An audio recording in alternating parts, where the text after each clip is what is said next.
I'm Stuart Muir. Welcome to Higher Ground, the only show dedicated to finding common ground in the contentious debate over BC's natural resources. Do you live in Metro Vancouver?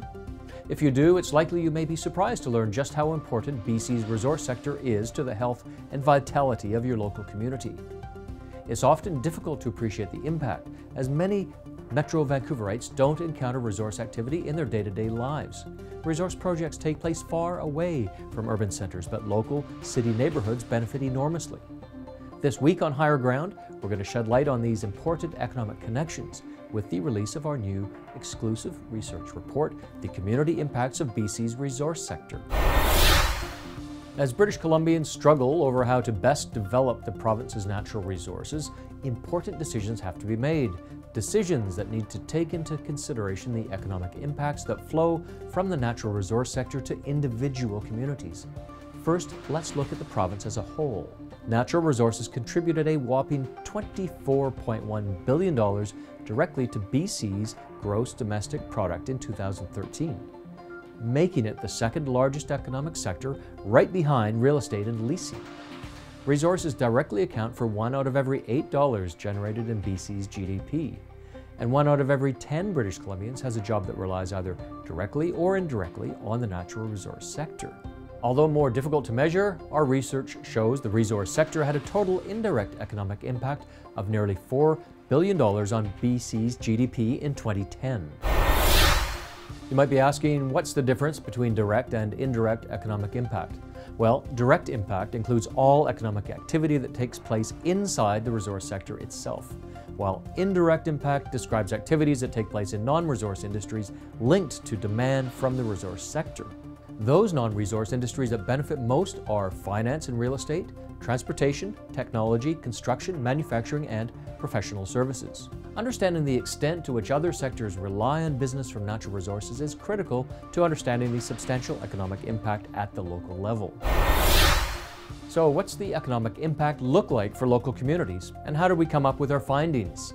First, we focused on 8 cities in Metro Vancouver based on the belief that it's in BC's urban areas where connections with the resource sector are least obvious.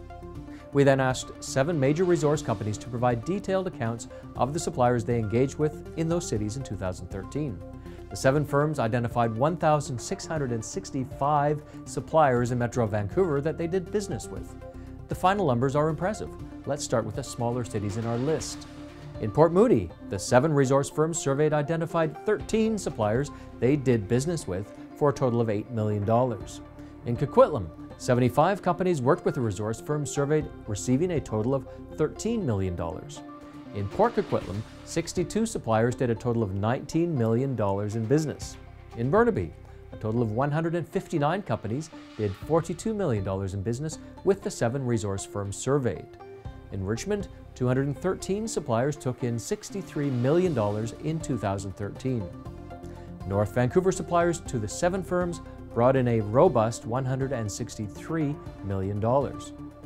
Suppliers to the resource sector in Surrey brought in from only 7 firms nearly $250 million. And the City of Vancouver comes in at number 1 with 705 companies supplying those 7 resource firms for a total of $732 million in business, almost $750 million. The grand total economic impact from just 7 resource firms in only 8 cities in Metro Vancouver is $1.3 billion for 2013. Clearly, these findings show the resource sector isn't just out there in the interior, it's also nearby, next door, and even here in the city. I'm really happy to have Peter Severinsen joining us today. Peter is our research director here at ResourceWorks and was responsible for doing much of the work on this latest report. Peter, tell us about how you approached getting all this data. Yeah, well, it's really important to ask that about how we got this stuff. So what we're trying to do is figure out how does economic activity from resources get down to the community level. So the way we approached that is we sort of started from the source. We looked for the biggest BC-based resource companies that we could find, and then we essentially asked them. We asked them, let us know, tell us where it is you spend your money. Why is it so important that we have the community data when it comes to resources? the activities that you think about when you think about resource development, trees and mines, oil and gas projects, we don't see those in Metro Vancouver. So we don't see that effect that they have. And when you get down to a local economy, when you get down to that level, you have so many economic impacts coming in there, and they're all mixing together, and there's no way to really easily tease those apart. I mean, you can't just go into like a city like Surrey, for example, and say it's exactly this much comes from resources. Economies are so complex. So what you have to do is you have to go in there and see what you can find little examples that illustrate that relationship, which is what we've tried to do. But I mean, yeah, I absolutely don't blame anyone who lives in Metro Vancouver for underestimating the impact that the resource sector has, because it's very difficult to see. These are all companies that are employing people here in Metro Vancouver. And we see a lot of these suppliers that were identified in the survey. They're for engineering services, they're for financial services, they're for accounting, as well as machinery and equipment and that sort of thing.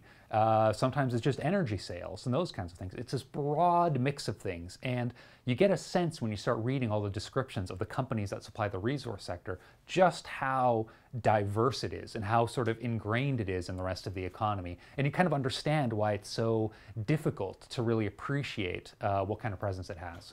Peter, so the first thing ResourceWorks is doing with the research, after all the media hoopla, of course, is presenting it at community meetings across Metro Vancouver. What specifically are you hoping to get in feedback from the public? What people think about resource development, it matters, it's important. I mean, decisions about how we progress as a society, it's not just based on economic data, it's also based on people's values, and those values matter. And for someone like me, I mean, I can't go out and figure out what people's values are, by going into some, tables on StatsCan or something. You actually have to go out there and ask people and have them tell you.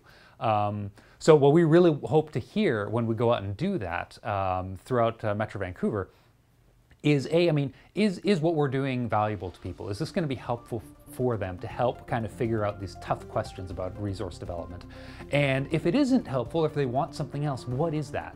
What can we do next time that is really going to be valuable to people when they're trying to figure out what responsible resource development means for them?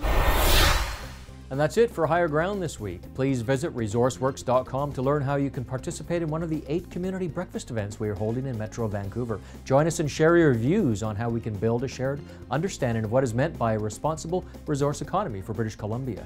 But before you do that, don't forget to like us on Facebook and follow us on Twitter. For ResourceWorks, I'm Stuart Muir.